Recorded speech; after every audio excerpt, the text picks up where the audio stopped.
গাঁও, বৰপেটা, সাউথ সালমাৰা, গোৱালপাৰা আদি বিভিন্ন জিলাত আমাৰ খিলঞ্জীয়া লোকসকলে মামাই এখন পিস্তলৰ লাইসেন্স খিলঞ্জীয়া লাইসেন্সৰ পাৰমিশন বাইৰ কৰি দিছে নিৰাপত্তাৰ প্ৰশ্ন মামাই এখন আৰু তেওঁলোকে সদায় সন্মুখীন হৈ থাকিব লাগে। বিশেষকৈ বাংলাদেশৰ হোৱা ঘটনাৱলীৰ পৰিপ্ৰেক্ষিতত লাগে আমৰা আইতাত তেওঁলোকে বাংলাদেশৰ ফালৰ পৰাও আক্ৰমণৰ বলি হ'ব পাৰে আৰু নিজৰ গাঁওখনতো আক্ৰমণৰ বলি হ'ব পাৰে। সেই পৰিপ্ৰেক্ষিতত আজি কেবিনেটে সিদ্ধান্ত লৈছে যে আমাৰ অসমত এনেকুৱা যিবিলাক ভালনাৰেবল এৰিয়া আছে তাত খিলঞ্জীয়া জনসাধাৰণক আৰ্ম লাইসেন্স দিয়া হ'ব। আমি তেওঁলোকক আৰ্ম লাইসেন্স দিম, তেওঁলোকে যাতে কোনোবাই যদি ভাবে যে মই বন্দুক কিনিম বা মই আগ্নেয়াস্ত্ৰ ৰাখিম, তাৰ কাৰণে আজি আমি এটা স্কিম এনাউন্স কৰিছো, special schemes for grant of arm licences to original inhabitants and indigenous Indian citizen in vulnerable and remote areas of Assam.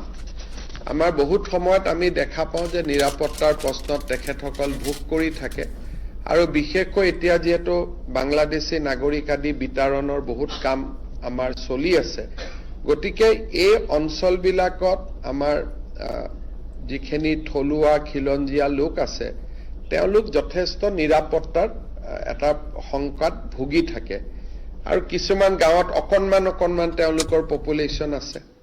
ক'ৰবাত ধৰক মই এতিয়া নিজেই জানো যে বাঘবৰ জনিয়াৰ ভিতৰত এখন গাঁৱত কৰবাত 500 ঘৰ মানুহে বাকী আছে আৰু কোনো নাই।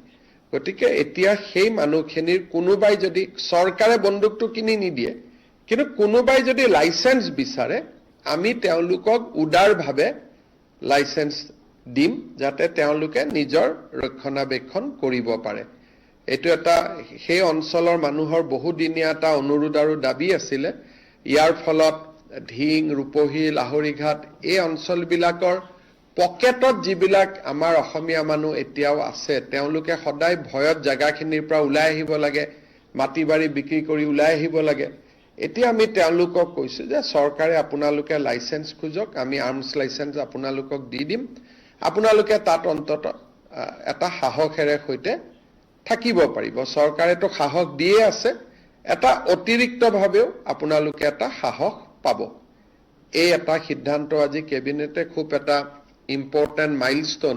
বহু দিনৰ পৰা এই দাবীবিলাক অসম আন্দোলনৰ সময়ৰ পৰা এই দাবীবিলাক আছিলে, কিন্তু কোনো চৰকাৰে সাহস কৰা নাছিলে যে আমি দিব পাৰিম নোৱাৰিম। এই দাবীবোৰ আজি নহয়, অসম আন্দোলনৰ দিনাখনৰ পৰা এই দাবীবোৰ আছিলে আৰু তেতিয়াই যদি আমাৰ থলুৱা মানুহখিনিক আৰ্ম লাইসেন্স আমি দিলোহেঁতেন হয়তো বহুত মানুহ নিজৰ ঘৰ মাটি বিক্ৰী কৰি নাহিলেহেঁতেন।